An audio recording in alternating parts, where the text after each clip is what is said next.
What's your first reactions, Michael?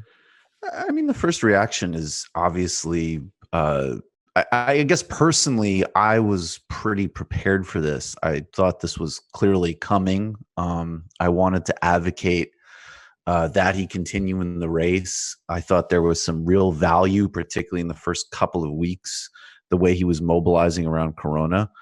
Frankly, I think in the first couple of weeks after it dropped, I think in the last 2 weeks, I would have liked to have seen. And Josh asked us not to second guess, so I'll try not to do much of that. But I would have liked to seen some specific mobilization against the bailout. I think we talked about that. I think there was valid criticism there.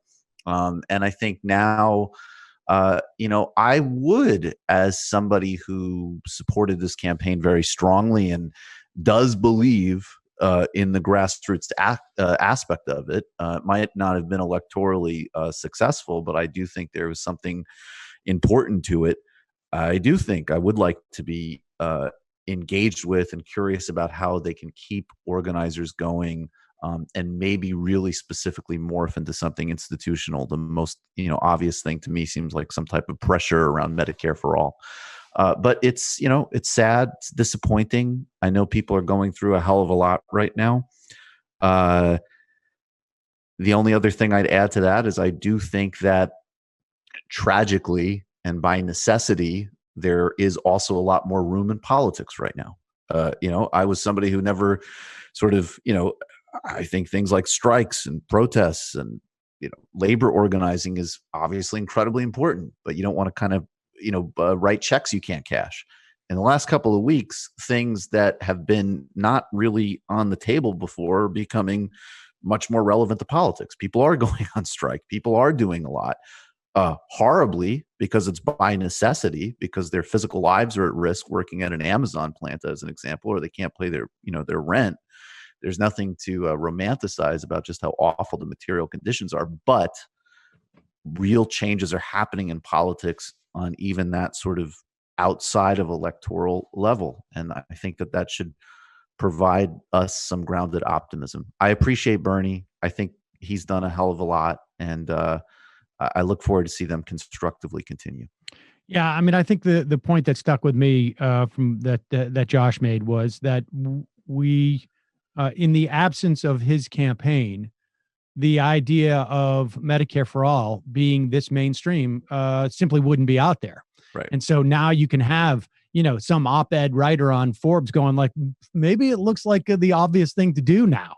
So it's on one hand, the idea of moral victories being really that and a quarter will get you a phone call. Yeah. Right. In some respects, the value of mainstreaming ideas and showing popular support for ideas becomes obviously far more important in moments like these, when, opportunity knocks, as it were, or needs knock, however you want to frame that.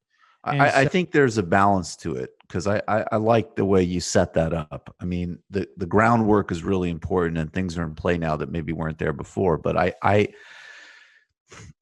have a problem with this, and Bernie does it all the time. I think it's a bit of a bedtime story to talk about, the poll numbers changing on various policy issues when the battles aren't being won. And that does really concern me. I agree. But I also think back to how many times that I've spoken to people who talk about, particularly, full on socialists and even, communists that, people to the left and people, and maybe not even necessarily on economic terms. But when they talk about there is a failure of imagination, that we don't have the capacity to imagine a society reoriented in a different way. And one of the ways we could do this, we could send everybody to Denmark on a summer tour or something to that effect. But that's what the campaign should do now. Right. But just send everybody the same way they Denmark. Do those things to Israel, where the exactly.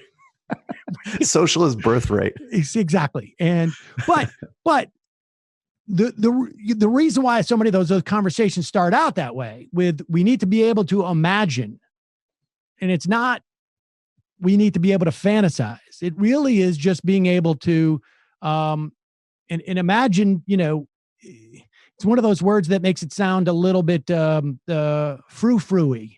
I don't know, but we need a way of being able to envision something in the same way that I can think of, like, I can imagine this pause being over, and I can imagine what I'll do. I'll go out to a restaurant. I'll go to a movie. I'll take the kids to the playground. We need to be able to imagine something like we're all on Medicare. I go to the doctor and the doctor says, like, hi, come on in. And I leave and there's no like, where's the credit card? Or here are the 14 different things that you got to file. Or, can I see your card? And I got to pull it up out of it. Like we need to be able to imagine that. And we need to be able to imagine the idea of like 14 million people are going to lose their job. Oh, this is going to be, this is going to be difficult.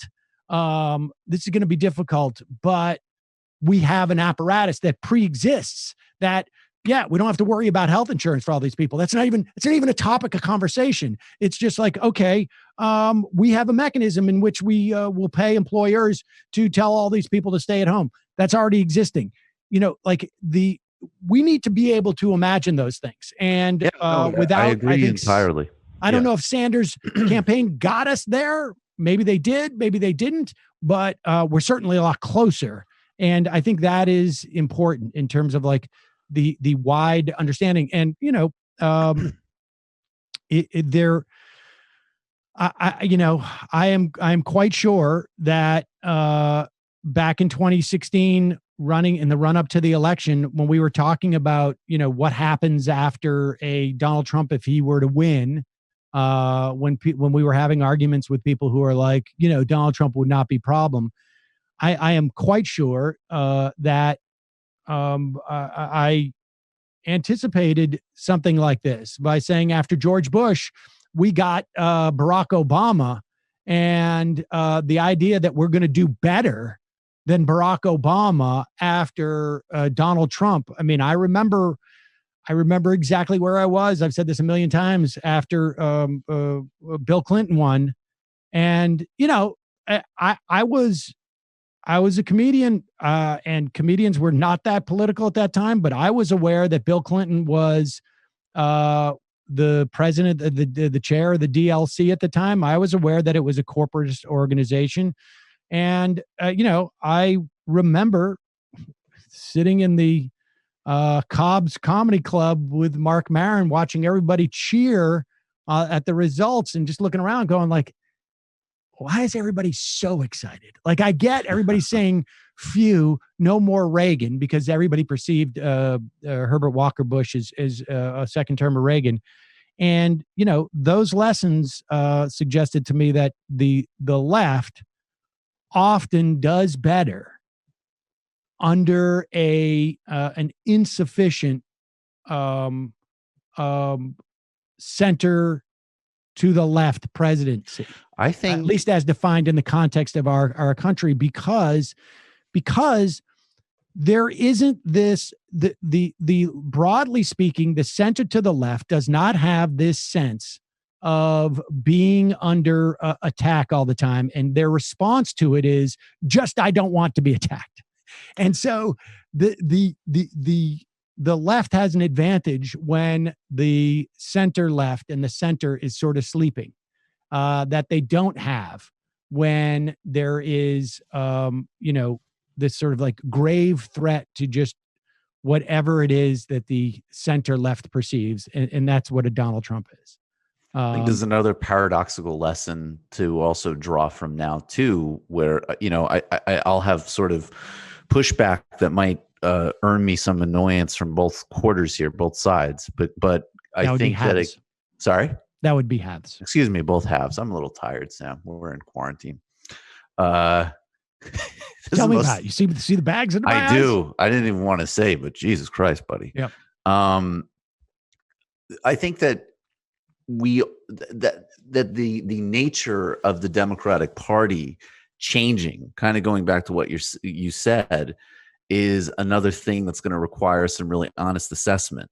That on one hand, of course, Sanders has shown that there's a real constituency here, and he's put policy options on the table, and he's trained people, and there's movement building and these other really, really important things. But the party as a whole, I don't perceive it as having in any way moved significantly to the left. And I think that that's something to be, to be honest about and really assess. I think the bigger point you're making actually fits with that, because it's like, even in such extreme circumstances, there isn't this sort of ideological recalibration for a better option. Essentially, it's still the same. It is the kind of like, I mean, it's first is tragedy, then is farce version of 2008. Can we just get out of the disaster in an even sort of heightened, and what an election between Trump and Biden is almost like a Habsburg election. I mean, this is really extreme and embarrassing to even contemplate this general election. I would also just add, I think, as far as imagining possibilities, I do think it's very important to look at the strikes that are taking place right now, the labor actions. I'll keep reiterating that, because I think if some of this is some things that are happening just via necessity, and people feel ashamed and terrorized, they can't pay their rent, they can't figure out their unemployment. So they're already actually participating in some sense in strikes on some level, whether it be rent strikes or otherwise. If that starts to become kind of synchronized, and this I think was the most important part of Occupy, was just or one of the most important, was just the idea that people all of a sudden collectively said there was a major economic meltdown that came out of Wall Street. This is not a personal failing of mine that I'm not in the workforce right now.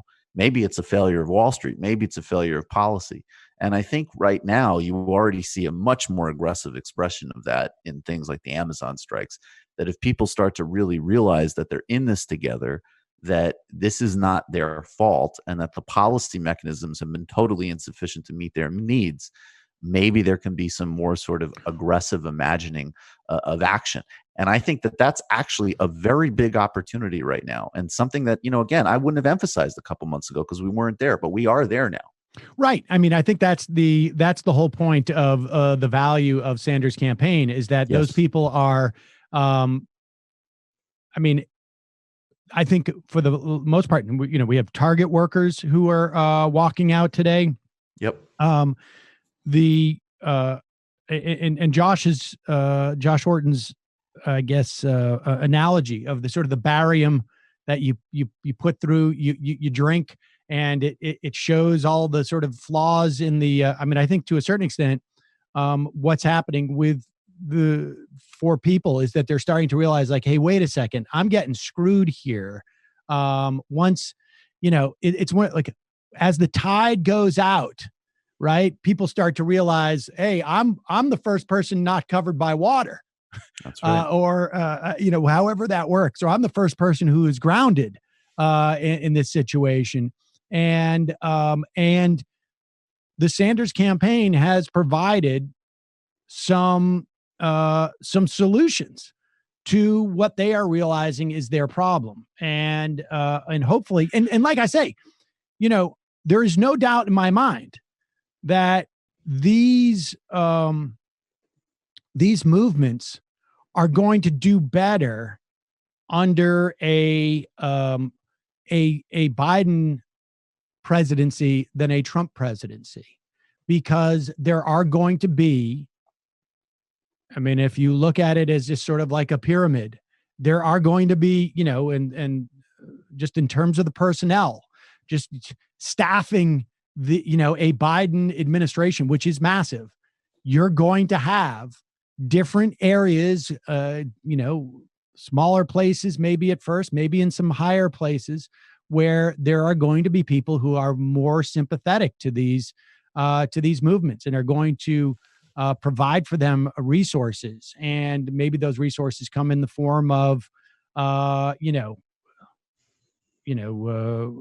legislation. Maybe they come in the form of regulation that are going to make organizing easier, that are going to empower people in different ways, and are going to basically push other issues off the table instead of like, hey, you shouldn't be allowing more mercury in the air, or hey, why are you having a these private slaughterhouses inspect their own meat? Or, hey, why are you trying to take away Medicaid from 10 million people? Instead of that, it's going to be these other questions that that will get more attention. And I that's want to put another way that's maybe more provocative when I think about the dynamic of who you want having national power at a time like this. The Democratic Party in the iteration of Joe Biden, Nancy Pelosi, Chuck Schumer is dead. It has no, I mean, it can still obviously come together to win a primary and potentially the presidency if a lot breaks the right way electorally. And by the way, I think we need to be clear. I think, yes, the volume and the torrent will be different, but I think under a Biden presidency, you'll need to, we'll be back to the aughts. You'll be fighting another Simpson Bowles commission, Sam. We'll be fighting that.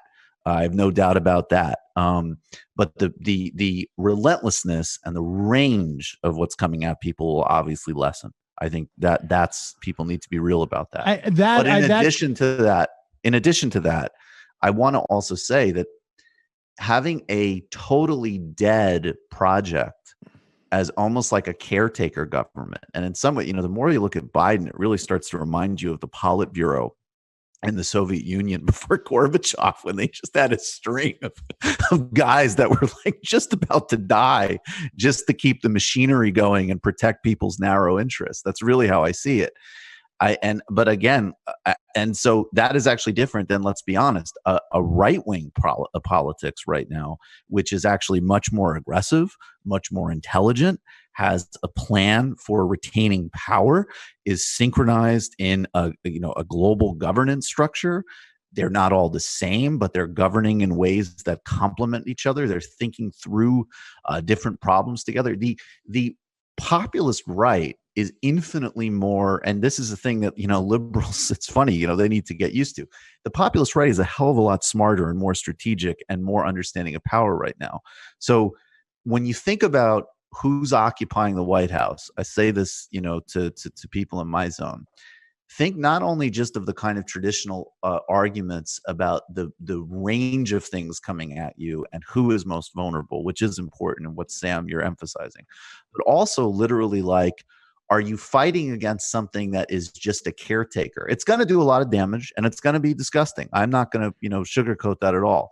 But it's not, the Biden project is not new. It's the last breath of something that started in the 80s. And the right-wing populist project is beginning and could be locked in for decades. Yes. And I would say that I think I would even go further and say that type of caretaker thing, like I can imagine if we were to have insight as to what was going on in that Politburos, there's a lot of jockeying. And in those situations, that is where there is opportunity.